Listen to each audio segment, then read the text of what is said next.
नमस्कार, मी सुलेखा तळवलकर. दिल के करीब स्मृतिचित्रमध्ये तुम्हा सगळ्यांचं अगदी मनापासून स्वागत करते.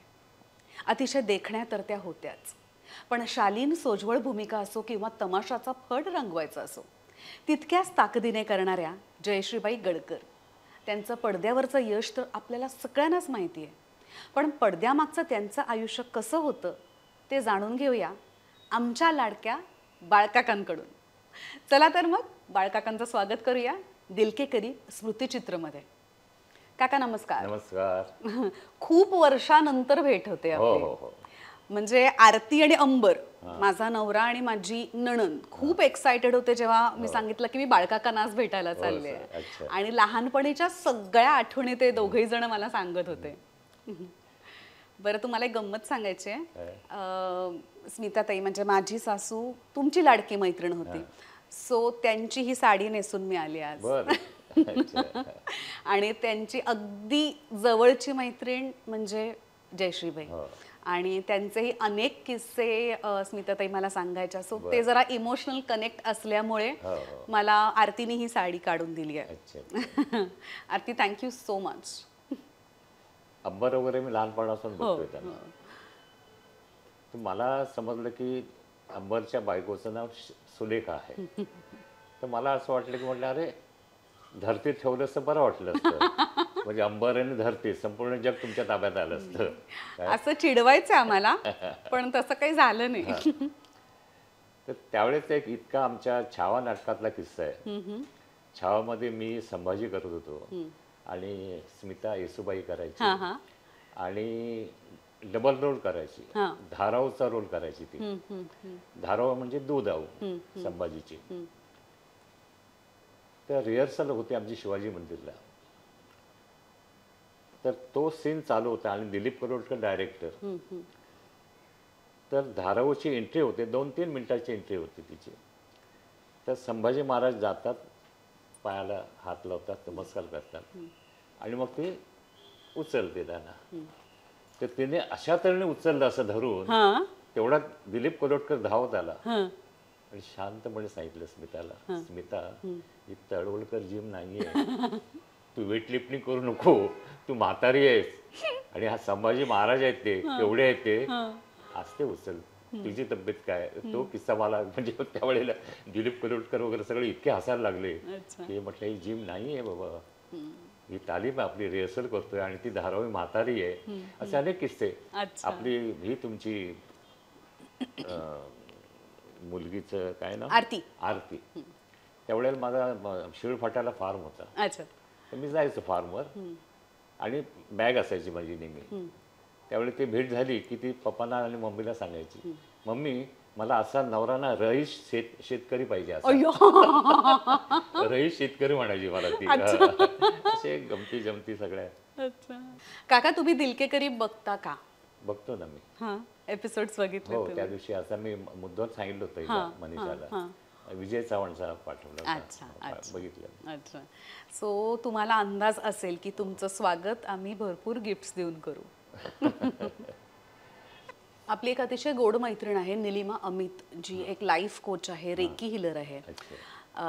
एक आयुष्य अनेक प्रवास, आनंदी जीवनाचं रहस्य हे खूप छान पुस्तक तिने लिहिलंय. कारण आपल्या आयुष्यात अनेक चढ उतार येतात आणि आपल्याला हसतमुखाने त्याला तोंड द्यावं लागतं. तर हे पुस्तक त्यात आपली खूप मदत करतं. आणि आपल्याला जर का हवं असेल तर Amazonवर अवेलेबल आहे, इंग्लिश आणि मराठीमध्ये. तुमच्यासाठी भेट म्हणून पाठवलंय तिने. आणि मला असं वाटतं एक मेसेज तुमच्यासाठी लिहिला असेल तिने पहिल्या पानावर. तो प्रेक्षकांना वाचून दाखवला तरी चालेल. पाणी वाहत असतं, त्यामुळे त्याला वाट सापडत असते.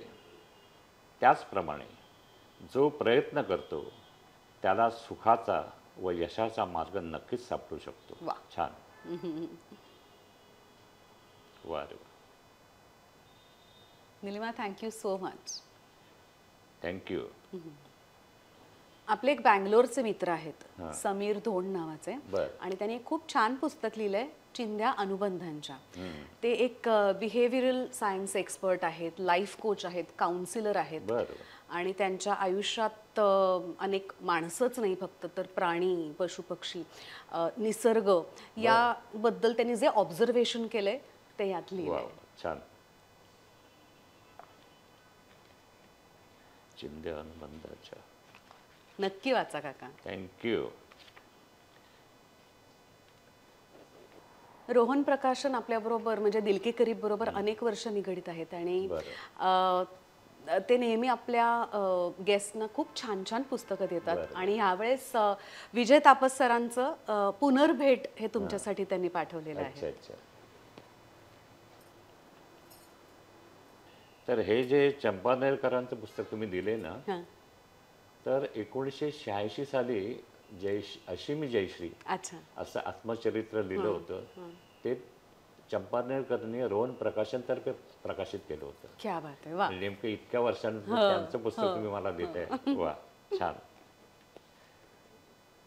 आणि आपल्या दिलके करीबच्या सगळ्या प्रेक्षकांनी जर का RDK20 हा कुपन कोड वापरला तर तुम्हा सगळ्यांसाठी आहे 20% डिस्काउंट. तुम्हाला माहितीच आहे. अच्छा छान.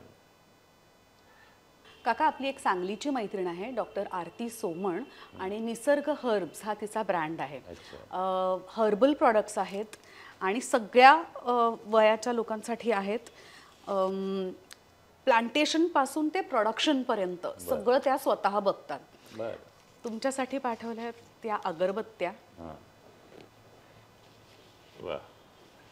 काका ऍसिडिटी आणि इम्युनिटीसाठी ही 2 सिरप्स आहेत. वा चांगलंय. आणि साबण आहे. आणि काका NH25 हा कुपन कोड जर का आपल्या सगळ्या प्रेक्षकांनी वापरला तर त्यांना माहितीये मी तुम्हाला सांगते 25% डिस्काउंट आहे निसर्ग हर्ब्सच्या सगळ्या प्रॉडक्ट्सवर. बरोबर ना. आपली आणखीन एक दिलके करीब मैत्रीण आहे कल्याणीताई मोडक आणि त्यांच्या ब्रँडचं नाव आहे क्रिएटिव्ह माइंड्स आणि तुमच्यासाठी त्यांनी दगडात बनवलेला हा दिवा पाठवला.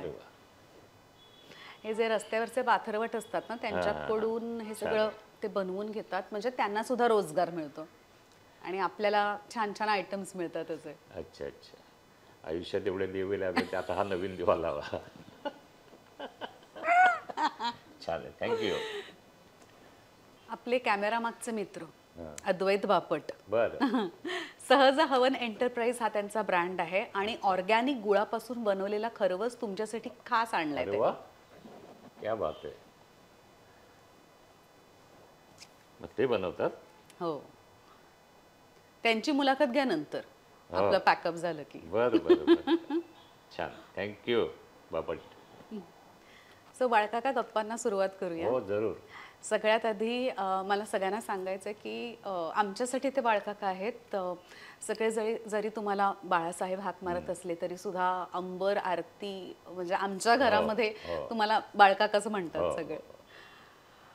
मला ना सगळ्यात आधी जाणून घ्यायचं आहे आपल्या सगळ्या प्रेक्षकांसाठी की तुमची आणि बाईंची ओळख कुठे झाली आणि तुम्ही प्रेमात कसे पडलात आणि तुमच्या लग्नापर्यंतचा प्रवास कसा होता.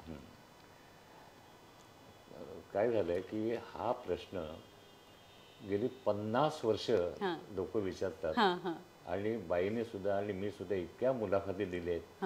पहिला प्रश्न त्यांचा हाच आहे. त्याच्यामुळे तो इतकं ते हे झालंय गुळगुळीत झालंय. पण आता तुझा आग्रहच आहे आणि आमच्या मनीषा तुझी सहाय्यक तिचा पण आग्रह होता त्यामुळे मी सांगतो. काय झालं की चंद्रलेखेचे निर्माते मोहन वाघ आणि त्यांचे साडू वासुदेव कोलटकर म्हणजे मोहन वाघांची मिसेस आणि वासू कोलटकरांची मिसेस सख्या बहिणी. तर वासू कोलटकर त्यांचे मी एक नाटक केलं होतं आणि त्यामुळे त्यांचे माझे चांगले संबंध होते आणि त्याने त्यावेळेला मॅजेस्टिकला की सेंट्रल सिनेमाला मानिनी पिक्चर बघितलं होतं आणि ते पिक्चर बघून ते डायरेक्ट जयश्रीच्या घरी गेले आणि त्या दिवसापासून त्यांनी तिला बहीण मानलं. अच्छा. आणि त्या किती वर्षांच्या होत्या तेव्हा. कोण बाई किती वर्षांच्या होत्या तेव्हा. त्यावेळी म्हणजे किंवा मानिनीच्या वेळेला. हां हां मानिनीच्या वेळेला तर फारच लहान होत्या. हो हो. कारण पहिलं पिक्चर केले ते 55 साली, अच्छा झनक झनक पायलबाजी. हां हां नंतर केलं 57दा ते दिसतं तसं नसतं, त्यावेळी 14-15 वर्षाच्या होत्या. तर त्यानंतर मग ते एकदा मला नाटक संपल्यानंतर बोलता बोलता बोलता आधी मला वाटते ते विचारून आले होते जयश्रीला, असा माझा अंदाज. हां हां तर माझ्याकडे त्यांनी शब्द टाकला अच्छा की असं असं आहे, तुझं काय मत आहे. तर मी म्हटलं बघू, आपण मीटिंग घेऊ, त्याप्रमाणे ठरवू काय ते. हां मग त्यांच्याबरोबर आमच्या 3-4 मिटिंगा झाल्या अच्छा आणि मग ती एकमेकाची मतं जुळली. तो पण घरच्या लोकांना माहिती नव्हतं. अच्छा आणि त्या लग्नाला कारणीभूत म्हणजे वासू कोल्हटरच, काही असू दे. बरं आणि हे लव्ह मॅरेज नाही आहे, हां हां परत सांगतो, हे अरेंज मॅरेज अच्छा आहे. अच्छा हां, तू म्हणालीस की तुमचा आधी भेट कुठे झाली, काय झाली, काही भेट झाली नाही. अच्छा. हां, काही नाही. हे अरेंज मॅरेज आहे. आणि त्यानंतर मग दोघांनी आपल्या घरी सांगायचं ठरवलं. तर माझे मोठे भाऊ जे होते ते कोर्टामध्ये जज होते अच्छा आणि मी सगळ्यात लहान 5 नंबर. पण त्या मोठ्या भावांचा आणि माझा अगदी भाऊ असले तरी मैत्रीसारखा संबंध होते. त्यामुळे संध्याकाळी जेवण झाल्यानंतर खाली शतपावलीला आम्ही जायचो. त्यावेळी मी बोलता बोलता बोलून गेलो. तर त्याने सांगितलं की म्हणे काय प्रॉब्लेम नाही आमचा, फक्त एकच गोष्ट ध्यानात ठेवायची, कारण ती आत्ता या क्षणाला एकदम टॉपवर आहे. हां हां आणि तू आत्ता सुरुवात झाली, म्हणजे त्यावेळेला माझ्याकडे 4 नाटकं चालू होती माझी. ओके आणि मी इंजिनियर असल्यामुळे मिलमध्ये 8 वर्ष नोकरी करत होतो, चालू होती. आणि 4 नाटकं ॲट अ टाइम, म्हणजे डंख, मवाली, संघर्ष, गुरु अशी. आणि गुरुला जवळ त्यावेळेला आम्हाला 26 बक्षिसं मिळाली होती. आणि फार जोरात. आणि 14 भाषेमध्ये ट्रान्सलेशन झालेलं होतं. अरे बापरे हो. तर म्हणाला ती सध्या इतक्या टॉपवर आहे आणि तुझी आता सुरुवात होते, हां हां फक्त एकच करायचं, लग्न झाल्यानंतर अभिमान पिक्चर होता कामा नये, एवढंच लक्षात ठेवायचं. हां हां ओके म्हटलं आणि मग ते मार्गी लागलं. अच्छा अच्छा त्या गृहिणी म्हणून कशा होत्या? गृहिणी म्हणून आता आपल्याला आपल्या समोर सरळ पुरावाच आहे. मनीषा, तिची सहाय्यक मैत्रीण, ती सुद्धा घरी गेली होती मुलाखत घ्यायला. ती पण घरी जेवून आली होती. अच्छा ती घरी कोणी आलं तरी जेवल्याशिवाय ती कोणाला सोडायची नाही, काही असू दे. आणि उभं राहून सांगायचे हे खा ते खा, अमुक खा तमुक खा. इतकं आहे म्हणजे केव्हा येऊ दे, काहीतरी दिल्याशिवाय नुसतं कधी आत्तापर्यंत कधी तिने पाठवलं नाही. आणि जेवणामध्ये हातखंडा असायचा. व्हेज शाकाहारी ती त्याच्याही पेक्षा चांगलं मांसाहारी करायची. फिश वगैरे कारवारची ना, त्यामुळे फिशमध्ये मास्टरी होती. त्यामुळे फिश वगैरे, फिश करी, अमुक तमुक सगळं ती अतिशय चांगल्या प्रकारे करायची. आणि आलेल्याला कोणालाही कधी परत नाही पाठवलं घरी असेपर्यंत. आणि घरी असल्यानंतर इतकं साधेपणानं राहायचं की आमची आई म्हणायची की काय केस तुझे, काय हे काय ते काय. तर ती म्हणायची, म्हणे हे बघा आई, जे काय करायचं ते सगळं कॅमेरासमोर, मेकअप करणं, लिपस्टिक लावणं, अमुक करणं तमुक करणं, घरामध्ये साधंच राहिलं पाहिजे. 24-24 तास ते करतच असते. घरात कशाला साधेपणा राहायचं घरामध्ये. आणि अतिशय साधेपणा घरात राहतो.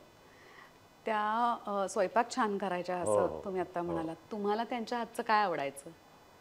मच्छीचे सगळे प्रकार. अच्छा हो. अच्छा इवन व्हेज सुद्धा फार चांगलं हे करायचे. म्हणजे तुमचं अळूचं फतफतं, पालक, पनीर वगैरे वगैरे सगळे करायचे, सगळे आवडीने करायचे. अच्छा. आणि त्यांच्या करिअरबद्दल आपल्याला सगळ्यांनाच माहिती आहे. तुम्ही काय सांगाल त्यांच्या करिअरबद्दल? आता मी काय सांगणार, माझ्या माहितीप्रमाणे तिचे जवळजवळ 50 वर्षात 50-55 वर्षाची कारकीर्द होती. त्या कारकिर्दीमध्ये जवळजवळ तिने 200 ते 225 पिक्चर केले. आणि सॉरी, त्याच्यामध्ये तिने 8 भाषामध्ये पिक्चर्स केले. ओ मराठी, हिंदी, गुजराती, मारवाडी, पंजाबी, भोजपुरी, तेलुगू आणि तामिळ. अच्छा. 8 पिक्चरमध्ये तिने जवळजवळ 250 ते 250 पिक्चर्स अरे केले. बापरे. हो. बर.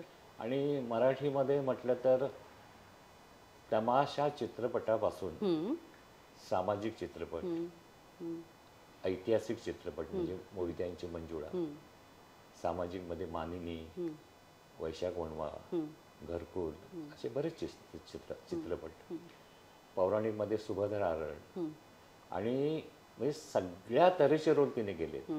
आणि विशेष म्हणजे गजानन जागीरदारांचं शाहीर परशुराम पिक्चर आलं होतं. त्याच्यामध्ये तिने पुरुषी ड्रेस घालून नाचाची भूमिका केली होती. अतिशय सुंदर पिक्चर होतं शाहीर परशुराम. त्यामुळे हे सगळे तिला म्हणजे अष्टपैलू अभिनेत्री म्हणायची की कुठलाही रोल असू दे त्या रोलमध्ये ती त्या रोलच्या नावाने ओळखली जात होती. जयश्री गडकर म्हणून नाही. म्हणजे सांगते का गेल्यानंतर मानिनी काय, त्यामुळे मानिनीच्या वेळी ती मालकीच वाटायची. हा जो प्रकार होता ती या रोलमधून त्या रोलमध्ये एक सुरीपणा कधी नसायचा. त्यामुळे तेवढी ताकद होती तिच्यामध्ये. काका, त्यांनी काम करताना बरेच चांगले वाईट अनुभव घेतलेच असतील ना, त्याबद्दल तुम्हाला माहित असेल नक्की, त्याविषयी काय सांगाल? आता अनुभव काय माहितीये का सुरेखा, इतके अनुभव आहेत, त्यातले कुठले सिलेक्ट करायचे आणि काय करायचं हा एक मोठा प्रश्न असतो. पण त्यातले काही सिलेक्टिव्ह जे आहेत ते मी सांगायचा प्रयत्न करतो. एक 4-5 मराठी पिक्चर झाल्यानंतर तिला एक हिंदी पिक्चर म्हणालं होतं त्यावेळेला. त्या हिंदी पिक्चरचे डान्स मास्टर जे होते ते बद्री प्रसाद मास्टर होते. फार फेमस माणूस, अतिशय चांगला डान्स मास्टर. आणि ही नवीन होती त्यावेळेला. तर रिहर्सल करताना त्यांना मास्टरजींना त्यांना आपली कोणतरी ओळखीची मुलगी घ्यायची होती. काय ते आता प्रोड्युसरने ही दिली होती. तर आता हिला काढायचं कसं, तर ते 1-2 वेळा त्याने अशा स्टेप हे केल्या आणि एकदम भडकले. म्हणे क्या यार जैसी, तू जिंदगी में डांस नहीं कर सकती, चल चल निकल जा, तू नाही करेगी डान्स. इतकं इन्सल्टिंग ते बोलले आणि तिला जायला सांगितलं. तर ती बाहेर जाऊन त्या खांबाजवळ रडत बसली. आणि मग प्रोड्युसरला बोलून सांगितलं की वो दुसरी लडकी आहे उनको लेके वगैरे वगैरे, असं ते सगळं झालं प्रकार. त्यानंतर चांगले पिक्चर्स म्हणाले, नाव झालं. त्यानंतर एक प्रोड्युसर आला आणि एक पिक्चर ऑफर केली पिक्चरची. त्या पिक्चरचं नाव सारंगा. जे गाणं आहे ना ते सारंगा तेरी याद में. तर जयश्री काय म्हणाली की देखिए भाई साहब, मैं तो काम करूंगी लेकिन मास्टर जी कौन है? तो बोले अभी तक फाइनल नहीं. एक काम कीजिए ना, मेरे को जो आप तनख्वाह देने वाले हैं ना वो कम करेगा तो भी चलेगा. तर त्या प्रोड्युसरने सांगितलं की अजून कोणी फायनल नाही आहे. तर ही म्हणाले की मग एक काम करा की आप एक काम कीजिए, बद्री प्रसाद मास्टर जी बहुत बड़े डांस मास्टर हैं, आप उनको फाइनल कीजिए. मेरे को चाहिए तो मेरा तनख्वाह जो है वो कम कर दो, कुछ वांदा नहीं, लेकिन उनको लेना, बहुत बड़े डान्स मास्टर है. काय फायनल झालं. आणि त्या पिक्चरमध्ये 13 गाणी आहेत. 13 सगळे डान्स वगैरे झाले. त्यानंतर आपला दादरचा रणजी स्टुडिओ. तर मास्टरजी म्हणाले की जैसे जी आज ट्रायल देखेंगे आपण डान्स की. म्हटलं ठीक आहे. डान्सचे ट्रायल बघायला गेले, सगळे डान्स बघितले आणि मास्टरजी म्हणाले जयश्रीजी क्या डान्स किया तूने, कमाल की बात है. अक्षरशः त्यांच्या म्हणजे भारावूनच गेले ते. पता नाही क्या डान्स किया आपने. ती शांत बसली आणि मग त्याला म्हणाली मास्टरजी 10 साल पहले आपने जिस लड़की को रिहर्सल से हकाल दिया था ना, वही जयश्री गडकर मैं हूँ. अच्छा, त्यांना आठवतच नाही. त्यांना माहिती नव्हतं. अच्छा. वही जयश्री गडकर मैं हूँ, जिसको आपने हकाल दिया था और बोले थे जिंदगी में आप डांस नहीं कर सकते. तर त्यांच्या डोळ्यात पाणी आलं. ऐका. काय तर मी तिला असं म्हटलं की असं का म्हटलं, तर ती म्हणाल मला बदला किंवा रिव्हेंज नाही घ्यायचा माझा उद्देश बरोबर होता. बरोबर. मला दाखवून द्यायचं होतं मी करू शकते. दुसरा कोणीतरी त्यांना म्हटलं स्वतःला प्रूव्ह करायचं होतं. ती म्हणाली की बाकी कोणी म्हटलं असतं की मला बदला घ्यायचा आहे, मला रिव्हेंज घ्यायचंय. माझा उद्देश तो नव्हता, फक्त मला दाखवून द्यायचं होतं की मी करू शकते. वा. असा एक तो छान किस्सा होता. तसे आमचे दुसरे भालजी पेंढारकर बाबा, ते तर तिला बिबटी वाघीण म्हणायचे. अच्छा. हो, बिबटी वाघीण आहे. तो किस्सा असा झाला की मोहित्यांची मंजुळा च्या पिक्चरला एक सीन होता. तर त्या आता ही राजघराण्यातली ना मोहित्यांची मंजुळा, तर तिला जे भरजरी साडी दिली होती, शालू दिला होता, त्या साडीच्या योग्य असा ब्लाऊज नव्हता. ब्लाऊज साधा होता. अच्छा. तर ती आणि त्यावेळीचे असिस्टंट म्हणजे बाबाजींचे असिस्टंट म्हणजे हे चित्तरंजन कोलटकर आणि सूर्यकांत. ते म्हणाले, ही म्हणाले मी नेसणार नाही, ब्लाऊज नाही घालणार. अच्छा. म्हणजे साडी तुम्ही भरजरी देताय आणि ब्लाऊज इतका साधा देताय, कसं होईल म्हणे, योग्य वाटत नाही ते. मेकअप रूम मध्ये जाऊन बसले. ह्या दोघांनी जाऊन बाबांना सांगितलं असं असं झालंय. ठीक आहे, बसू दे म्हणाले, बघू. 9, 10, 11, 12, 1, 2 डन झाला तरी काही पत्ता नाही. आणि मग त्याने साधारण 4च्या सुमारास बाबा म्हणाले की द्या तिला त्या ह्याच्याकडून साडी ब्लाऊज देऊन द्या म्हणे, शूटिंग करू आपण. मग लगेच ते ब्लाऊज शिवून आणलं. 5 वाजता आणलं शिवून. 5 वाजता त्यांनी घातला ब्लाऊज तो, आणि 5 ते 6 मध्ये सबंध दिवसाचं काम पुरं गेलं. काय बाबांच्याकडे काय पद्धत होती, सकाळी ते चहा प्यायला बसले की बोलवायचे. चित्तरंजन बापूंना आणि सूर्यकांतला सांगितलं त्या जयश्रीला बोलवलं म्हणून सांगा. आता त्यांना वाटलं की दोघे चर्चा चालू होती, आता हे बाबा बरोबर तासणार काय. तर ती गेली. असं डायनिंग टेबल होतं, समोर बाबा बसले, ही समोर बसली. बाबा विचारते, आपण स्वतःला कोण समजता काय. ही तितक्याच आवाजात म्हणाली, मी स्वतःला जयश्री गडकर समजते. बस बस चहा पी म्हणाले. आणि एकदम म्हणाले ही वाघिणी म्हणे, बिबटी वाघिणी काय. तर ते चहा प्या म्हणाले आणि नॉर्मल आले बाबा. तेव्हा जशीबाई काय म्हणाल्या की बाबा एक लक्षात घ्या की मी माझा हट्ट नव्हता. माझी इच्छा काय होती की तुम्ही भरजरी शालू दिले ना, त्याला मॅचिंग ब्लाऊज पाहिजे. आता तो जर मी साधा नेसले असते तर पिक्चर बघताना रसिक प्रेक्षकांनी कोणाला नाव ठेवली असती, डायरेक्टरला ठेवली असती. तुम्हाला नाव ठेवलेलं आम्हाला आवडलं असतं का काय. आम्हाला बोललं नसतं कोणी. लोक तुम्हाला डायरेक्टरला त्याने हे केलं असतं, म्हणजे काय शालू एवढ्या नसल्या आणि साधा ब्लाऊज दिलाय. माझा उद्देश तो होता बाबा. त्यामुळे बाबा नॉर्मल आले. त्यानंतर त्यांच्याकडे साधी माणसं आणि साधी माणसं जे हे होतं पिक्चर, त्याच्यामध्ये कुणालाही मेकअप नाही. विदाउट मेकअप, अजिबात मेकअप नव्हता त्या पिक्चरला. असं पिक्चर होतं ते. तर ते साधी माणसं आणि मोहित्यांची मंजुळा हे 2 पिक्चर बाबांच्याकडे केले. तर बाईंच्या नंतरच्या ज्या काही हिरोईन्स यायच्या त्यावेळी एक प्रथा पडली होती की आलं शूटिंगच्या आधी बाबाकडे जायचं, नमस्कार करायचा आणि शूटिंगला जायचं. तर त्यांना नमस्कार करायला आल्या की बाबा सांगायचे, अगं इथं नमस्कार करून वेळ घालवण्यापेक्षा मी माझ्या ऑफिसच्या बाहेर जयश्रीची साधी माणसं आणि मोहित्यांच्या मंजुळ्याचे स्टील फोटोग्राफ लावले आहेत, ते जरी रोज बघितलेत ना काय तरी तुम्हाला अभिनय करता येईल. काय असं बोलायचे ते. अच्छा. ही म्हणायची बाबा काय असं त्याला नाही, कारण ते बाबा स्ट्रेट फॉरवर्ड होते, कोणाची परवा करायची नाही. अच्छा, अगदी स्ट्रेट फॉरवर्ड होते.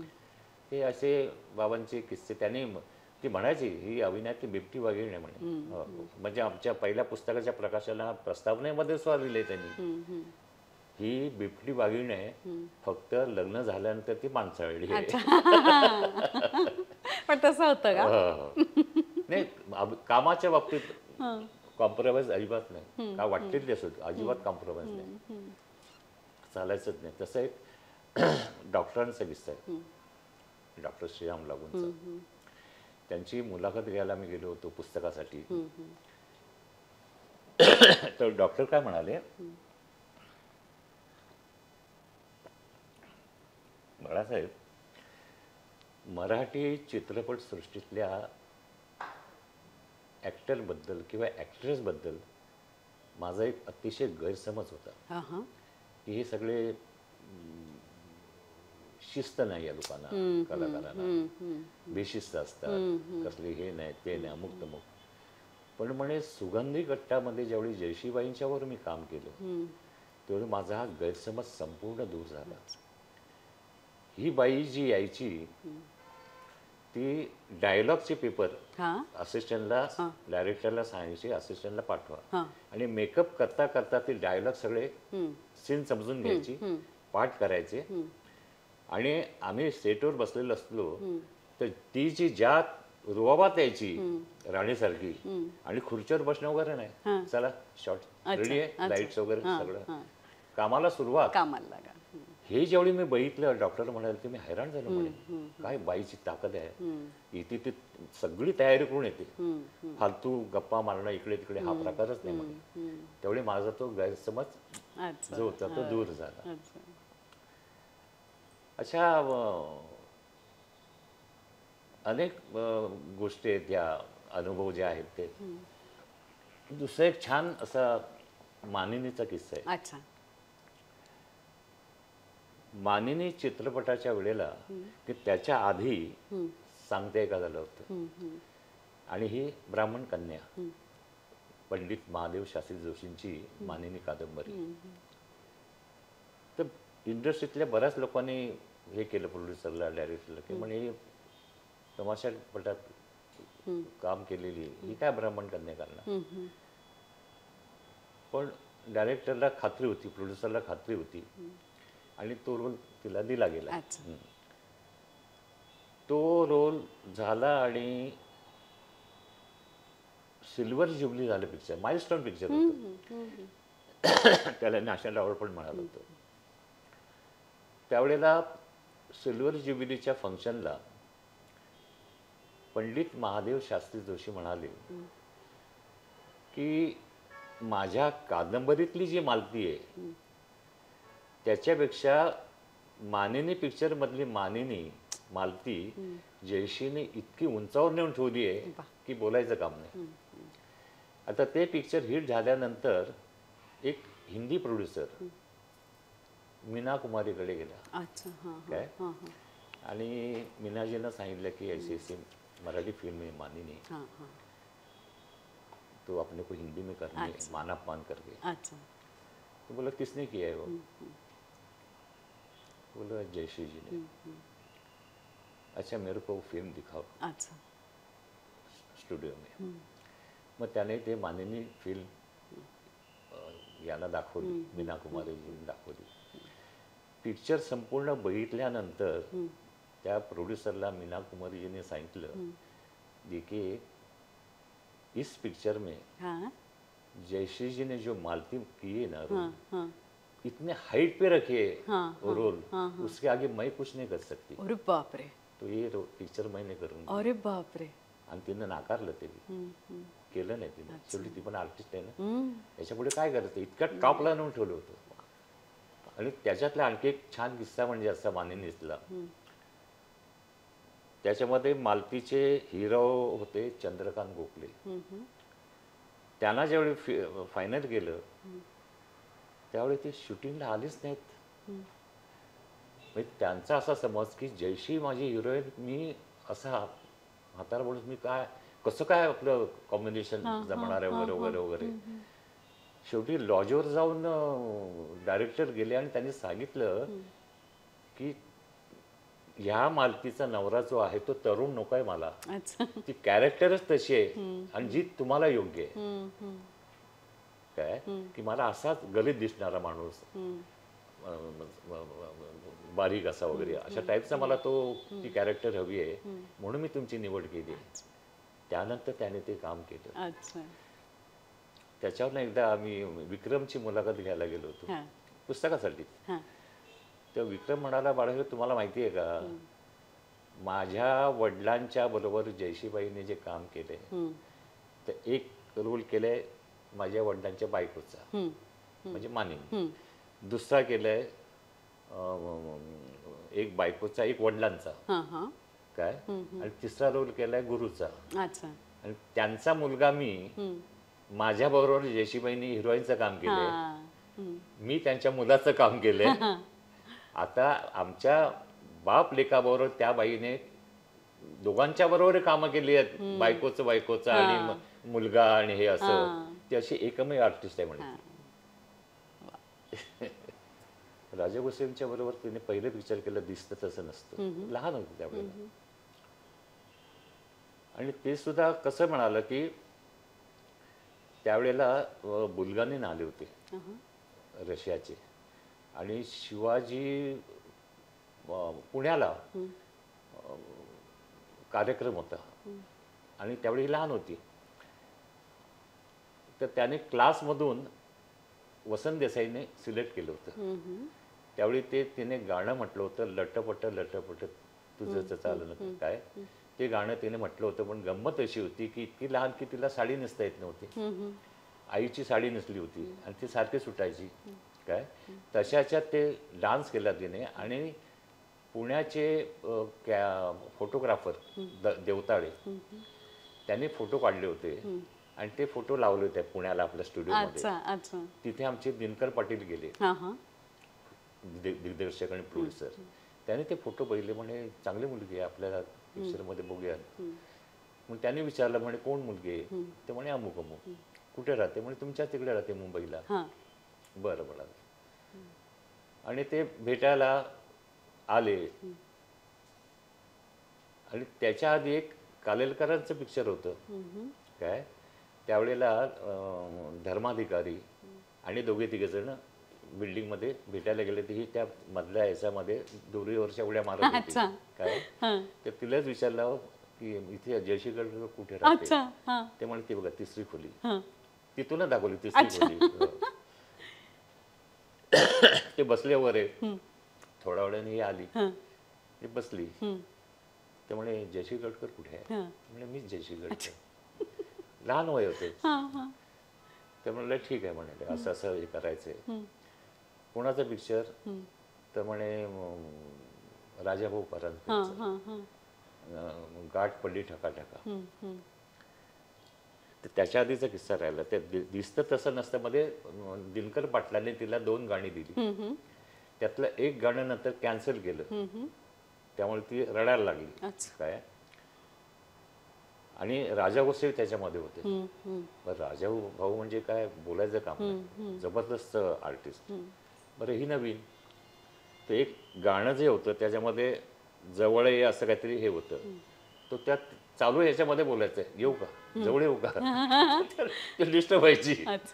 पण नंतर मग राजाभाऊने सांभाळून घेतलं. पण त्यांचे म्हणजे ते दोघं सीन करत असताना बघणाऱ्याला कधी वाटलं नाही की सीन करताय, गप्पा मारतायत. इतकं लाईव्ह आणि नॅचरल असायचं राजाभाऊंचं तिचे जे सीन व्हायचे ते. इव्हन त्या अवघाची संसारमध्ये काय सीन केले ते, म्हणजे बघताना असं. एकदा त्या गार्डन मधला सीन चालू होता, दोघे बोलताय सीन चालू आहे. 400 फुटाचा सीन होता, फार मोठा होता. ते कोणीतरी ठाकूर का कोणीतरी प्रोड्युसर डायरेक्टर भेटायला आले होते. म्हणजे काय गप्पा मारतायत ते, नाही म्हणे गप्पा नाही, सीन चालू आहे. अरे बापरे म्हणाले.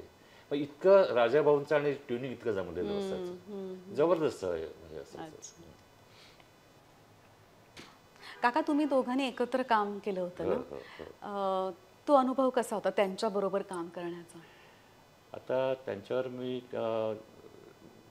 7 ते 8 पिक्चर्स आम्ही बरोबर केले. म्हणजे पंढरीची वारी केलं, नंतर अशी असावी सासू, सासर माहेर, नंतर रथ जगन्नाथाचा, नंतर तोरणींचं थोरली जाऊ, काय सवत केलं होतं, सवत पिक्चर केलं होतं, नंतर तुळजाभावने केलं होतं दोघांनी आम्ही, काय तर अनुभव म्हणजे सगळे चांगलेच होते. पण त्या को ऍक्ट्रेस म्हणून कशा होत्या? तर आता हे आपण काय बोलायचं, बोलण्यासारखं आहे काही. एक असायचं, काही आपल्याला वाटलं की सांगायचं हे असं केलं पाहिजे, ते तसं केलं पाहिजे, काय अनुभव आहे ना शेवटी, अनुभवाचा भाग येतो.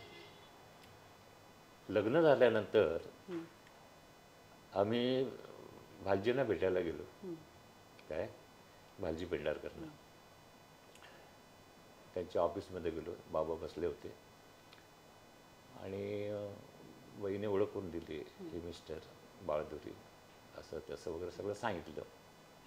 आणि मग बाबांनी असं वरपासून खालपर्यंत बघितलं, वा छान हाईट आहे, छान पर्सनॅलिटी आहे, आवाज पण सुंदर आहे. थांबले, पॉज घेतला आणि मला म्हणाले, बाळासाहेब एक काम करायचं बस, या बाई बरोबर सिनेमात कधी काम करायचं नाही. ही नवरा बिवरा बघणार नाही, ते कुठल्या कुठे फेकून देईल. काय तेवढं तुम्ही सांभाळा. बरं म्हटलं. म्हणजे ते कोणाची बिडबड बाळगायची, त्यांना जे पटेल वाटेल भावेल ते बोलून मोकळे व्हायचे. हां, आणि ते बऱ्याच लोकांना सांगायचे, अशा कित्येक लोकांना त्याने हे केलेलं आहे. नाही, मी म्हणूनच प्रश्न तो विचारला होता की त्यांच्याबरोबर काम करतानाचे असे काही किस्से होते हो, का? हा असे बरेच किस्से आहेत, पण काम करतातच नाही. पण हा एक बाबांनी सांगितलेला आहे की मला तर चांगला आठवतो. बाकी एरवी काय आम्ही काम करतानाचा प्रश्नच येत नव्हता ना. काका, त्यांचे अनेक चांगले गुण असतील जे कदाचित बाहेरच्यांना माहीत नसतील, पण तुम्हाला डेफिनेटली माहीत असतील. त्याबद्दल काही सांगाल का? नाही, मुळात आधी पहिला गुण म्हणजे अभिनयाच्या बाबतीत तिने कधी कॉम्प्रोमाइज केलं नाही, कधीच नाही. आम्ही एक पिक्चर करत होतो, म्हणजे बाई नव्हत्या, मी होतो, चंद्रकांत गोखले होते आणि गुलाब मोकाशी त्यावेळेचा विलन तो होता. तर असा एक सीन होता की मी त्याला चापकाने मारतो, गुलाब मोकाशीला. आणि इंटरव्हल झाला, लंच टाईम झाला आमचं दुपारी. त्यावेळी गुलाब मोकाशीने मी म्हटलं, गुलाबराव, मगाच्या सीनला मी चापकाने हे केलं, ते लागलं तर नाही ना? मेकअपमध्येच होता मी सगळे. मला म्हणेल, काय राव बोलताय तुम्ही, मला म्हणतात. म्हणे एका पिक्चरला जयशीबाई आमच्यावर होत्या आणि आम्ही दरोडेखोराचं काम केलं होतं. त्यावेळेला जयशीबाईंना आम्ही पळून नेतो आणि ते पळून नेताना जंगलातून त्यांना फरफटत घेऊन जातो, असा सीन होता. काय सीन झाला, ओके झाला, आणि बाई म्हणतात, नाही म्हणे बरोबर नाही झालं, परत घेऊया आपण. डायरेक्टर सांगते, असं काय करताय, पायाला बघा काटे लागून रक्तमबाळ झाले, नाही पण सीन बरोबर नाही झाला, परत एक घेऊया आपण. आणि तो सीन परत घेतला बाईने, परत त्याला फरफटत आम्ही जंगलातून आणलो. अशी बाई आहे ती. आणि तुम्ही मला म्हणता चाबूक लागला का म्हणून. म्हणजे सांगायचा उद्देश की इतकं ते आपल्या कामामध्ये हे असायचं. तसं आणखी एक म्हणजे रामायणातलं एक सीन आहे फार छान. रामायणामध्ये महाराज दशरथांची डेथ होते, काय, आणि आता सगळे मुलं येऊन भेटून गेली, अमुक झालं तमुक झालं, आता जनाजा निघणार स्मशानात. तर मीटिंग चालू होती आमची, रामान सागर, त्यांची मिसेस जयश्री आणि मी बसलो होतो. तर रामान सागर काय म्हणाले की म्हणे, बालजी वो सीन जो है ना जनाजा का, वो अपन कल करेंगे क्या. म्हटलं ठीक आहे, कोई प्रॉब्लेम नाही. बरं म्हणाले. बाई डिस्टर्ब. मीटिंग संपल्यानंतर ही जयश्रीबाई रामानंद सागरच्या मिसेसला भेटायला गेली हां, हां. आणि सांगितलं, भाभीजी थोड़ा प्रॉब्लम है. बोला क्या है? आप जरा पापा जी को बोलो. बोला लेकिन है क्या? बोला क्या है मालूम है, कल ना वो वट पूर्णिमा है. अच्छा. अभी हम लोग वट पूर्णिमा क्यों करते हैं? हाँ. अपने पति के लिए हाँ, पूजा अर्चा सब हाँ, करते हाँ, हैं, हाँ. और उसी दिन आप उसको जनाजा लेके जा रहे हैं. हाँ, हाँ, हाँ. भले वो दशरथ का हो, लेकिन बालदुरी जी है ना, हाँ, हाँ, हाँ, हाँ. तो कैसा लगेगा आप ही अय्या, सोचो. अय्या. ताबडतोब त्यांनी रामान सागरला बोलवलं अच्छा. आणि रामान सागरने सांगितलं की नाही, ये कल मत करो, इससे अच्छा. बाद में करो. अच्छा. आणि त्याने ते तयार झाले. कोई प्रॉब्लेम नाही, आपण 8-10 दिन के बाद करेंगे. क्या बात है. वाह. म्हणजे सांगायचा उद्देश की हे भाव आपल्या हिंदू धर्मातले हो ना, असतात. हो ना. पण त्याने पण नाही म्हटलं ना, लगेच त्याने चेंज केलं, वा. नको म्हणे. तसं एक मला किस्सा आठवतो, स्वतः आशा काळेने सांगितलेलं. आशा काळे म्हणाले की बाळासाहेब म्हणे, एकदा फंक्शनला आम्ही गेलो होतो आणि फंक्शनमध्ये मी साडीच्या मॅचिंग प्रमाणे सगळा ड्रेस केला होता. हां, हां. कानातलं, नाकातलं, बांगड्या, चपला, मुक तमुक तमुक तमुक सगळं. हे सगळं जयश्रीबाईने बघितलं हां, आणि मला त्या फंक्शनमधून बाजूला बोलवलं हां, हां. आणि मला म्हणाले, आशा तू साडीप्रमाणे सगळं मॅचिंग कर, माझं काय म्हणणं नाही, फक्त कुंकवाचं मॅचिंग करू नकोस. अच्छा. हे कुंकू तू वेगळे लावलेस ना, कुंकू लालच पाहिजे, अच्छा. बाकी तू सगळं कर पाहिजे. अच्छा. त्या दिवसापासून म्हणून मी फक्त कुंकू, बाकी मॅचिंग असते पण कुंकू लाल असते, त्यांची आठवण आहे माझी अजूनपर्यंत. हां. असे बरेच किस्से आहेत. तसं एक आमच्या आशाताईंचा, म्हणजे आशा भोसले, त्या एकदा भाषणामध्ये म्हणाल्या होत्या की म्हणे, सांगत्या एकामध्ये बुगडी माझी सांडलिकाच्या गाण्याला मी जे हाय म्हटलं होतं, त्या हाय म्हटल्यानंतर जयश्रीने नाक उडवलं होतं. हां.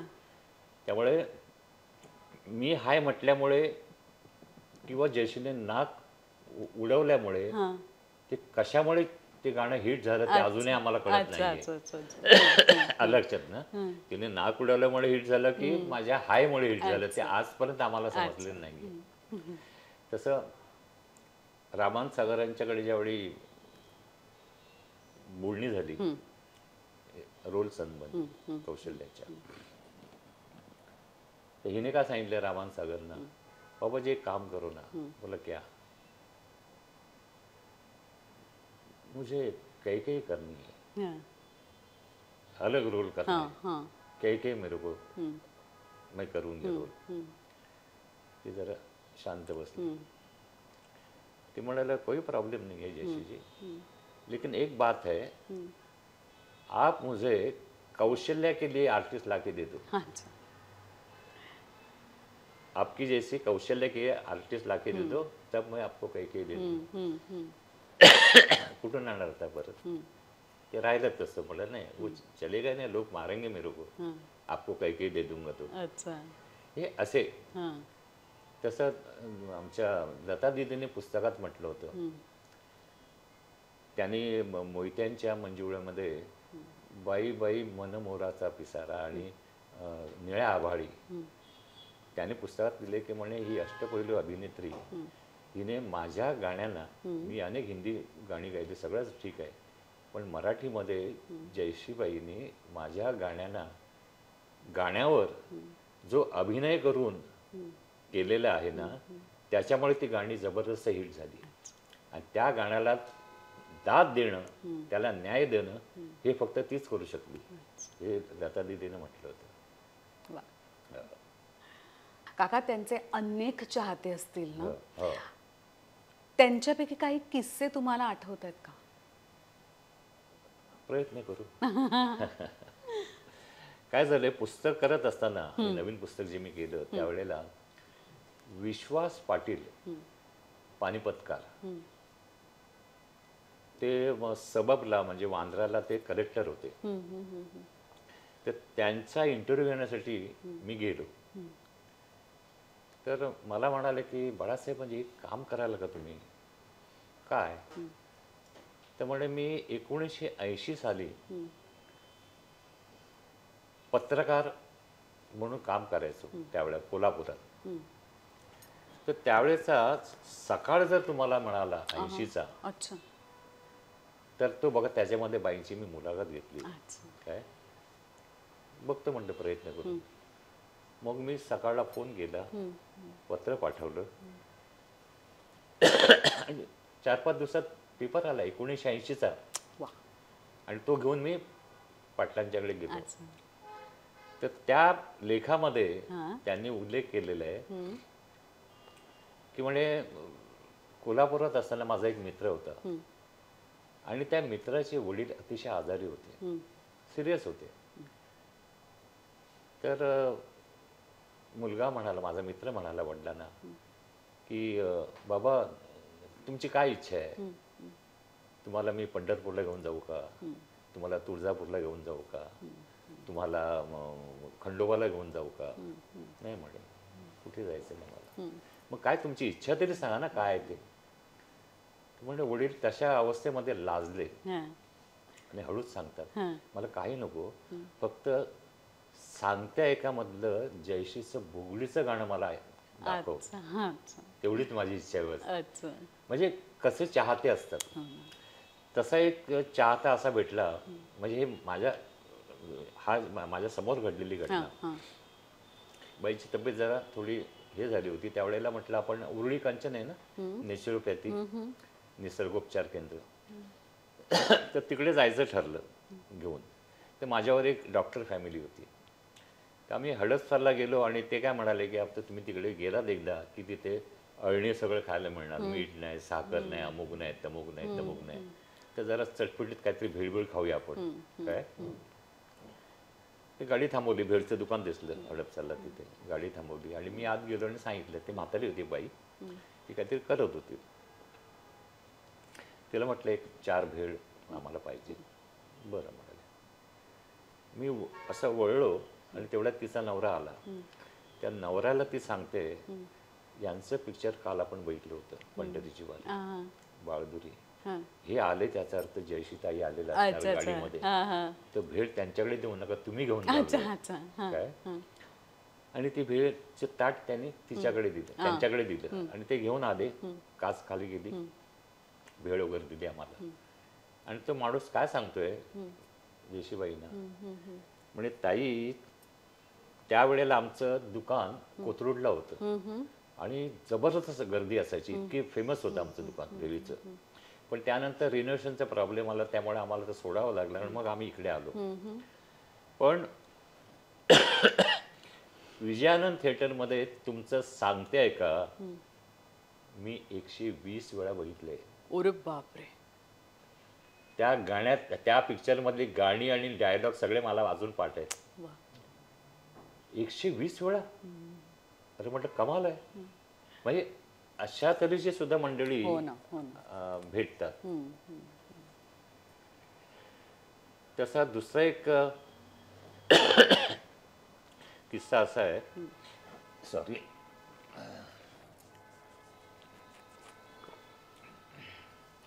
बेळगावला रोटरी क्लबचं फंक्शन होतं आणि त्या फंक्शनला चित्तरंजन कुलटकर होते प्रमुख पाहुणे. आणि त्या फंक्शनमध्ये सगळे जजेस, वकील, डॉक्टर अशी सगळी मंडळी. आता रोटरीचे सगळे बडे बडे लोक असतात ते सगळे. तर एका वकिलाने चित्तरंजन कुलटकरना विचारलं की तुमच्या इंडस्ट्रीमध्ये चित्रपटाच्या सगळ्या डिपार्टमेंटची माहिती असलेला कोण आर्टिस्ट आहे का? त्याने क्षणाचाही विलंब लावला नाही. म्हणजे एकमेव आर्टिस्ट आहे जयश्री गडकर. तिला ॲक्टिंग माहिती आहे, तिला साऊंड माहिती आहे, तिला लाईट्स माहिती आहेत, तिला डबिंग माहिती आहे, तिला एडिटिंग माहिती आहे, प्रत्येक डिपार्टमेंटमध्ये ती एक्सपर्ट आहे. हे बापूने सांगितलं तो चित्ररंजन कोल्हटकरला. ती एकमेव आर्टिस्ट आहे म्हणे. आणि दुसरा तो एक मजेशीर किस्सा आहे आमच्या अरुण सरनाईकांचा. म्हणजे चाहते कसे असतात. महाबळेश्वरला शूटिंग काय, त्या दिवशी अरुण सरनाईकचं शूटिंग नव्हतं. अरुण सरनाईक आणि फॅमिली आली होती शूटिंगला. तिकडे बाईंचं शूटिंग चालू होतं आणि अरुण सरनाईक त्यांची मिसेस मुलं शॉपिंग करायला मार्केटला चालली होती रिक्षामधून. ते एका ठिकाणी शॉपिंगला थांबले ते काय,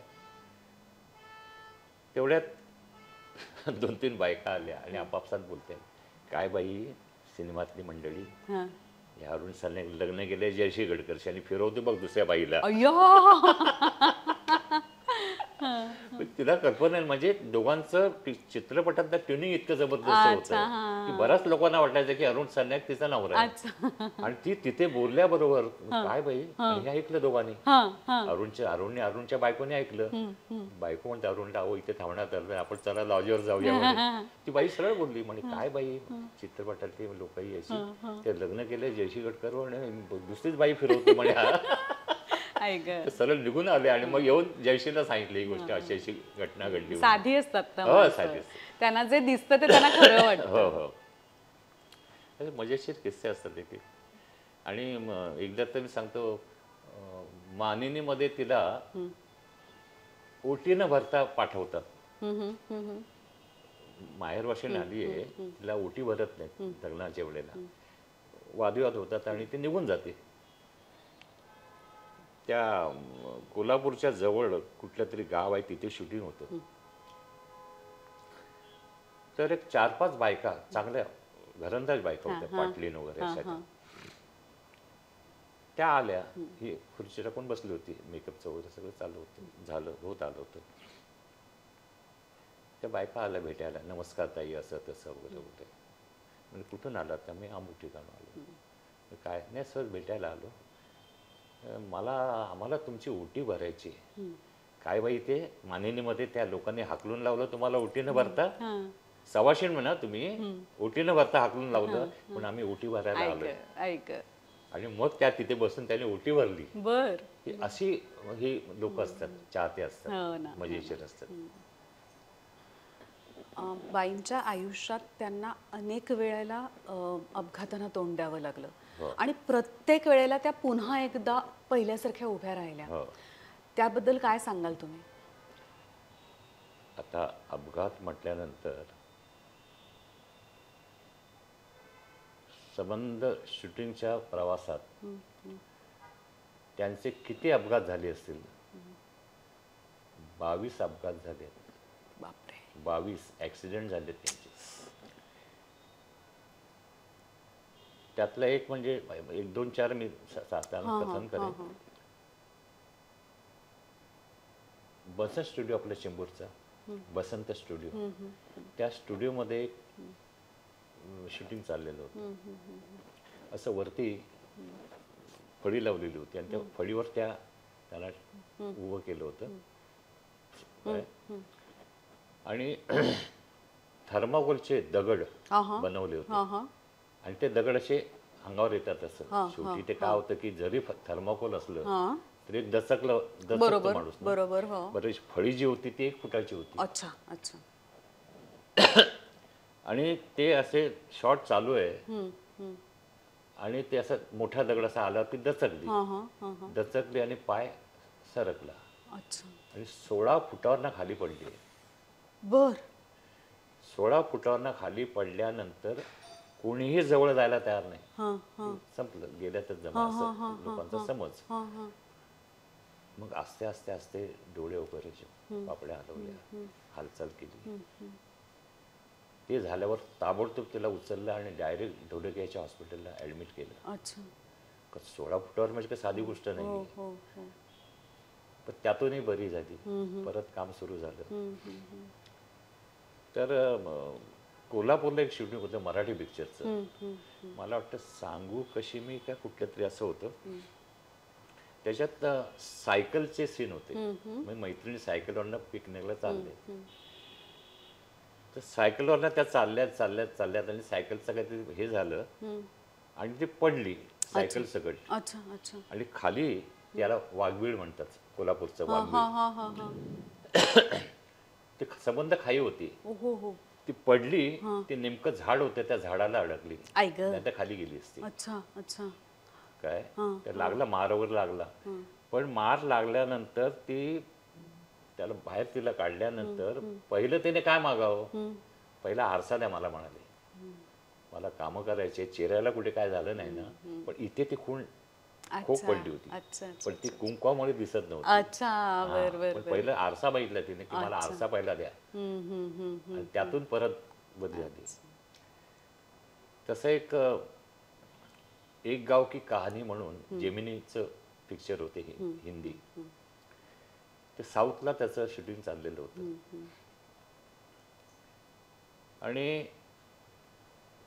जो समुद्र होता, आपलं नदी काय मोठं, त्याला धरण होतं, त्या धरणाच्या पुढे असं सीन चालू होते. म्हणजे एक आपल्याकडच्या अशा होड्या असतात ना, ती गोल होडी होती.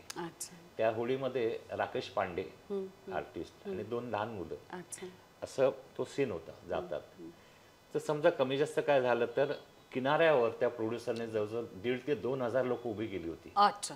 कमी जास्त काय झालं तर उड्या मारायच्या. Okay okay okay okay. आणि धरणाच्या त्या माणसाला सांगितलं होतं की 5 वाजेपर्यंत पाणी सोडायचं नाही. बर. काय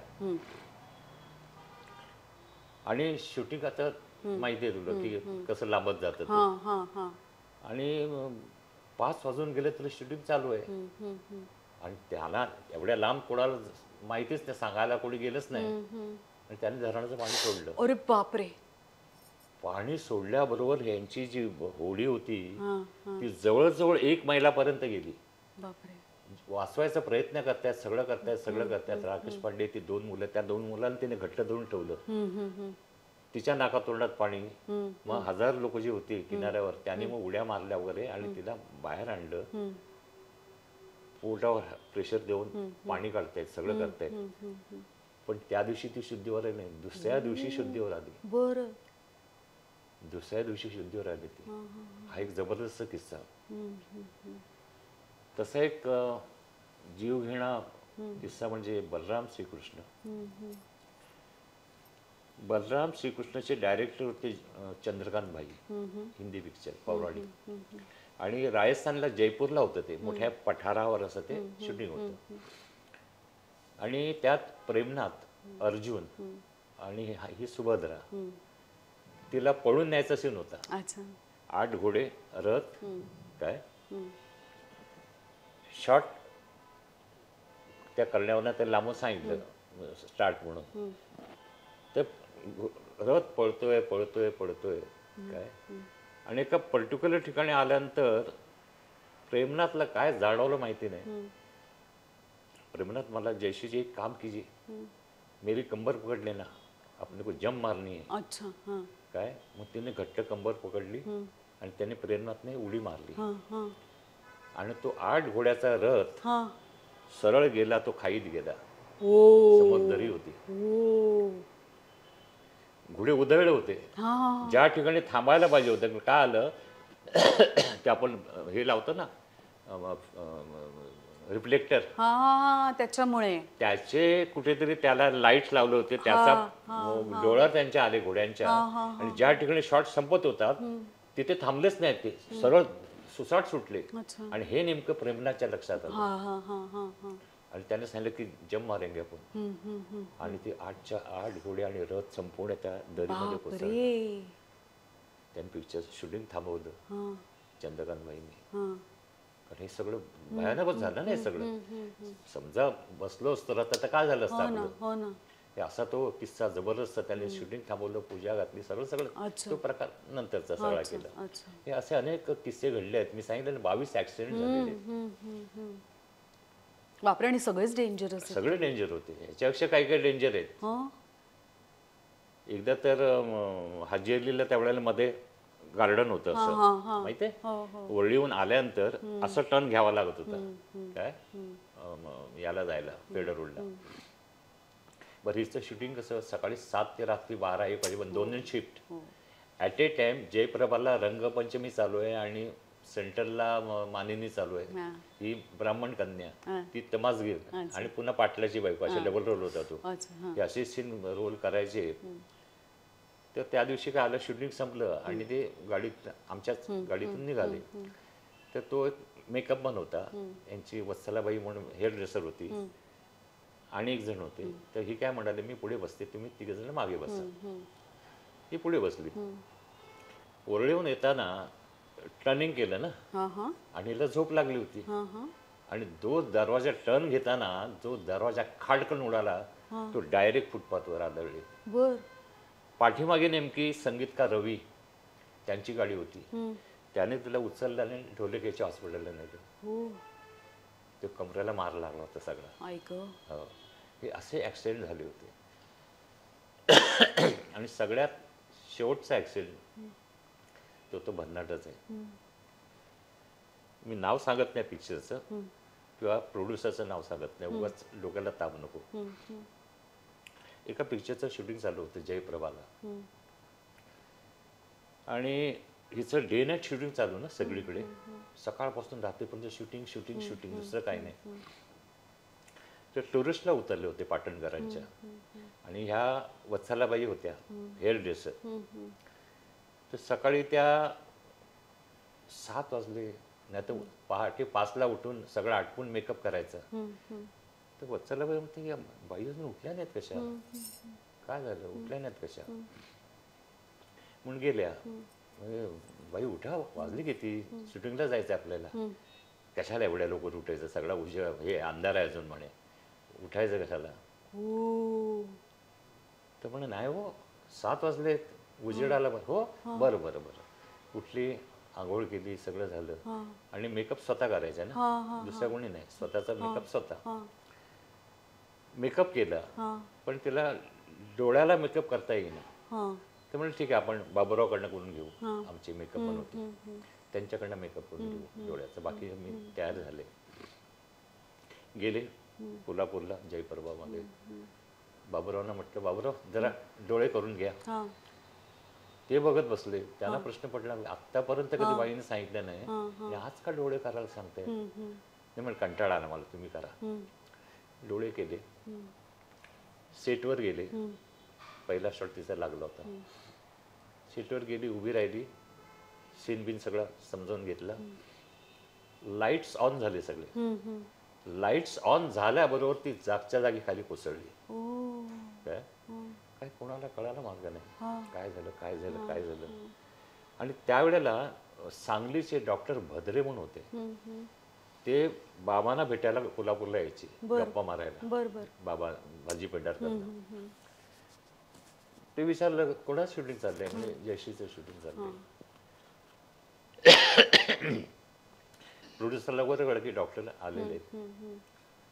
तर डॉक्टरने बघितलं, ते म्हणाले की आजच्याच तिला मुंबईला पाठवा, आजच्याच पाठवा. पण शेवटी काय असतं की प्रोड्युसर आपलं बघतो ना. त्याने बाईनं काही सांगितलं नाही. ती लॉजवर आले काय आणि झालं, मेकअप वर काढून विश्रांती घेतली. परत दुसऱ्या दिवशी शूटिंगला गेली. प्रोड्युसरने सांगितलंच नव्हतं. शूटिंगला गेले आणि त्या परत दुसऱ्या दिवशी भद्रे डॉक्टर तिथे आले होते आणि भालजीने विचारलं, म्हणजे कोणा, म्हणजे जयश्रीचं शूटिंग झालं. काल तिला सांगितलं होतं मुंबईला ताबडतोब घेऊन जायचं, अजून शूटिंग करते. बोलवलं प्रोड्युसरने वर सगळं, म्हणजे आत्ताच्या त्या माझ्यासमोर गाडी काढाने तिला मुंबईला घेऊन जा. आणि मग मुंबईला तिला घेऊन आले. ते दोन्ही डोळ्यांना काही दिसत नव्हतं, ब्लाइंड झालेली होती, कम्प्लीट ब्लाइंड झाली. पण तरी पण त्या काम करत होत्या. मग पाठवलं त्या मुंबईला आणलं, डॉक्टरकडे गेले, सगळं झालं. तर बरेच उपाय झाले, पण शेवटी डॉक्टर हिरानंदाने म्हणून रवी, संगीतकार रवीने बोलवलं लंडनहून. त्यानं बोलवलं आणि चेक करायला सांगितलं. त्याने बघितलं तर नस कुठेतरी हे झाली होती ब्रेनची त्या डोळ्या, त्यामुळे डोळे कम्प्लीट ब्लँड झाले होते.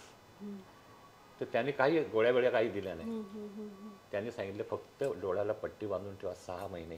ओ ओ 6 महिने डोळ्याला पट्टी बांधून ठेवली होती आणि नुसते बेडवर सगळ्या गोष्टी चालल्या होत्या. आय ग. त्या याला कंटाळून तिने शेवटी एकदा बाजूला बाल्कनी होती, हां. रात्री उठून बाल्कनीत जाऊन उडी मारायचा प्रयत्न केला. तो आईने अडवलं. बापरे. एकदा त्या कंपोस्टच्या गोळ्या असतात ना हां. झोपेच्या, हां. ती बाटलीच्या बाटली गोळ्या खाऊन संपवायचं जीवन म्हणून आई ते गं. बाटली घेतली, ती पण अडवली. हां हां 6 महिने काय झोपून जायचं साधं. मग सबंध बेडरूमला हिरवे पडदे लावलेले ग्रीन कलरचे. हां हां. आणि 6 महिन्यानंतर आले डॉक्टर हिरानंदाने.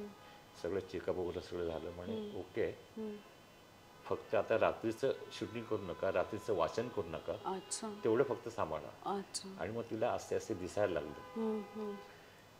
त्यावेळेला नाना चौकात एक शिट्टीचं हॉटेल होता. अजूनही आहे की नाही माहिती मला. तिथले जे मद्रासी होते ते ओळखायचे आर्टिस्ट म्हणून. तर आपल्या इंडस्ट्रीतले काही लोक तिथे होती, गप्पा मारत बसले, भेटायला आली होती चहा प्यायला. त्या वेटरने ऐकलं त्यांचं बोलणं. त्यातला एक जण म्हणाला की म्हणे आता जयश्रीचं काय कारण आहे, संपलं आयुष्य, आता काय पुढे काम करू शकणार नाही, अमुक नाही तमुक नाही तमुक नाही. आणि तो वेटर संध्याकाळी घरी आला अच्छा. आणि बाईनं सांगितलं असं असं लोक होते, ड्रेस काय घातला होता तर सांगितलं. ड्रेसवरनं त्याने ओळखलं कोण होतं ते. अच्छा. मी नाव नाही घेत. हां हां ड्रेसवरनं ओळखलं ते. हां हां ठीक आहे म्हणाले. त्यानंतर त्याने महाराष्ट्र टाइम्सला लेख लिहिला होता हां. की ज्या दिवशी माझे डोळे गेले त्या दिवशी खऱ्या अर्थाने माझे डोळे उघडले. आपलं कोण आणि परक कोण हे मला त्या दिवशी समजलं. हा लेख लिहिला होता महाराष्ट्र टाइम्सला. हे असे.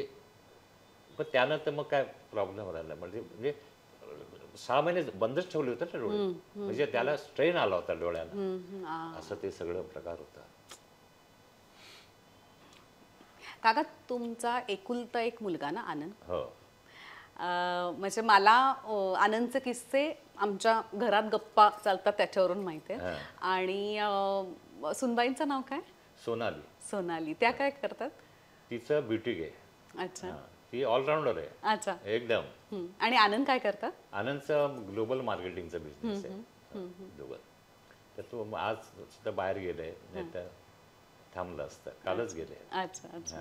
त्यांच्याबद्दल काय सांगाल दोघांबद्दल? दोघांबद्दल फार काळजी घेतात माझी. दोघंही काळजी घेतात. सुनबाई पण घेते, तो पण घेतो. आणि आता ह्या एजमध्ये आपल्याला याच्यामध्ये आपल्याला दुसरं काय हवं आहे? एज कुठे झालंय तुमचं? मी कुठे म्हटलं? याच्यामध्ये आपल्याला काय हवं आहे आणखी, नाही का? तेवढंच हवं आहे, तोच आनंद आहे. आणि शेवटी आनंद तुम्ही कसा घेता त्याच्यावर सगळं अवलंबून असतं. आणि मी तर नेहमी असं म्हणतो की आयुष्यात माणसाने जर आनंदाने आणि सुखाने समाधानाने जगायचं असेल तर 2 गोष्टी विसरायच्या. पहिली गोष्ट, ज्याने आपल्यावर साठी वाईट केलंय ते विसरून जायचं. आणि दुसरी गोष्ट, ज्याच्यासाठी आपण चांगलं केलंय ते सुद्धा विसरून जायचं. तर तुम्ही आनंदी राहता. आमचे सोनालीचे आई वडील सुद्धा फार स्वभावाने चांगले आहेत, अतिशय प्रेमळ आहेत. त्यामुळे याच्यापेक्षा काय हवं? म्हणजे बाई गेल्यानंतर बरंचसं टेन्शन, माझं पुष्कळशे टेन्शन आमच्या सुनबाईने कमी केलं. फार सांभाळते, सगळं सगळं सगळं करते. का मी खरं म्हणजे असं बोलू नये जास्त, टचवूड. आपलं म्हणजे ह्या याच्यामध्ये आपल्याला जे हवं आहे, काय आनंद जो हवा आहे तो मिळतोय. आणखी काय पाहिजे आपल्याला? का इकडे जा तिकडे जा फॉरेनला जा वगैरे काही इंटरेस्ट नाही. प्रेम मिळते हे महत्वाचं आहे. ते प्रेम फार महत्वाचं असतं. तोंड वाकडी असली की पंचायत होतो, नाही का? काका तुमच्यासाठी जयश्री गडकर म्हणजे काय? एका वाक्यात काय सांगाल? एका वाक्यात कसं सांगणार? जयश्री गडकर हा 7 अक्षरी मंत्र आहे. काय दिनकर पाटील, मी मागे थोडक्यात पण महत्त्वाचं असं पुस्तकात मी एक सदर केलं होतं माझ्याच कल्पनेने. त्यावेळी दिनकर पाटलांनी म्हटलं होतं की संगीत क्षेत्रात लता मंगेशकरांचं जे श्रेष्ठत्व आहे ते श्रेष्ठत्व अभिनय क्षेत्रात जयशीबाईंचं आहे. खरं खरं. तसं हे तुमचे जगदीश खेबुडकर म्हणायचे की म्हणे जयशीबाईंनी इतकी पिक्चर्स केली पण आयुष्यात इमोशनल सीनला कधीही डोळ्यामध्ये ग्लिसरीन घातलं नाही. तुम्ही सांगाल त्या डोळ्यातून पाणी आणायचं शॉटला, डाव्या डोळ्यातून पाणी आणा, उजव्या डोळ्यातून उजव्या डोळ्यातून पाणी आणा. अशी एकमेव आर्टिस्ट आहे जिने आयुष्यात कधी ग्लिसरीन वापरलं नाही आणि तुम्ही सांगाल त्या डोळ्यातून पाणी काढायची ताकद असायची. चित्तरंजन कुडटकर फार मोठे कलाकार, ते म्हणायचे की म्हणे ही अभिनयातली बिबटी वाघिणी, हिच्याबरोबर काम करताना आपण थोडे दुर्लक्षित झालो किंवा थोडे ढिले झालो, ही वाघीण कधी पंजा मारायला पळायचा नाही कोणाला. काय तसं चंद्रकांत गोखले म्हणायचे की म्हणे हिंदी असो मराठी असो, दुसऱ्याच्या कलेचं कौतुक करणं हे सहसा कोणी करत नाही. पण ही जयशीबाई म्हणे दुसऱ्याच्या कलेचं कौतुक करण्यात अतिशय पुढे असायची. कोणी चांगलं केलं तर चांगलं म्हणायचं, असे तिचा स्वभाव होता. असे बऱ्याच लोकांचे एक एक एक एक एक एक काय काय किस्से आहेत. हां, काय व्हायचं संध्याकाळी समजा शूटिंग नसेल त्यावेळी संध्याकाळी आम्ही गप्पा मारत चहावर येतील बसायचं. त्यावेळी एकदा मी सहज असं म्हटलं की म्हटलं जयशी तू केवढी मोठी कलाकार आहेस, तुला कल्पना आहे का? मला म्हणायची की बाळासाहेब मी किती मोठी कलाकार आहे हे रसिकांना कळावं, प्रेक्षकांना कळावं. मला जर कळलं तर माझे पाय जमिनीवरनं वरती येतील आणि ते मला नको आहेत. कायम माझे पाय जमिनीवर मला ठेवायचे आहेत, एवढं लक्षात ठेवा. काय की 50-55 वर्ष ज्या बाईने काम केलं आणि अभिनय हाच आपला श्वास आहे. केव्हा केव्हा गमतीने काय व्हायचं, तब्येत बरी नसली की मी काय म्हणायचो तिला, म्हटले काम करतो मी कॅमेरा आणून ठेवतो, मी तब्येत चांगली राहील. म्हणजे कॅमेरा हेच त्याचे विषय होतं, दुसरं तिला काय माहिती नाही त्याच्याबद्दल. आपले प्रभात कंपनीचे नांदगावकर होते ना, आज हयात नाहीत ते, त्यांनी फार सुंदर वाक्य म्हटलं होतं. ते म्हणाले होते की म्हणे जयशीबाई फक्त चित्रपटाच्या कामासाठीच आलेले, दुसरं काही नाही. तर अशी कारकीर्द गाजवलेली अभिनेत्री आणि अत्यंत साधेपणा वागणं बोलणं. पण शूटिंगच्या दरम्यान किंवा अभिनयाच्या दरम्यान किंवा शॉटच्या दरम्यान कुठल्याही प्रकारचं कॉम्प्रोमाइज करणं तिला माहिती आहे. ती करायचीच नाही, कोणी काही बोलू दे, कॉम्प्रोमाइज नाही. तर अशा ह्याच्यामध्ये तुम्ही विचाराल की काय तुमचं नातं होतं, तर मी असं सांगेन नाती ही फुलपाखरासारखी असतात. घट्ट धरली तर कोमेजून जातात, सैल सोडली तर उडून जातात आणि हळूवार जपली तर ती आयुष्यभर टिकतात. एवढंच मी सांगेन. कमाल कमाल. थँक्यू सो मच काका. मला माहिती आहे की आपलं माणूस शेवटी आपलं माणूस असतं. कितीही वर्ष झाली तरी सुद्धा ते आपल्या स्मृतीत कायम जिवंत असतं आणि त्यांच्याबद्दल इतका वेळ तुम्ही बोललात, त्यांचे अनेक किस्से सगळ्यांना सांगितलेत आम्हाला. Thank you so much for that. तुम्ही असं बोलताय पण तिला कळलं तर ती म्हणाल फार कमी बोलला तो माझ्याबद्दल. बाळ काका थँक्यू. आणि तुम्ही सगळेजण ऑलवेज पाहत रहा दिल के करीब स्मृतिचित्र.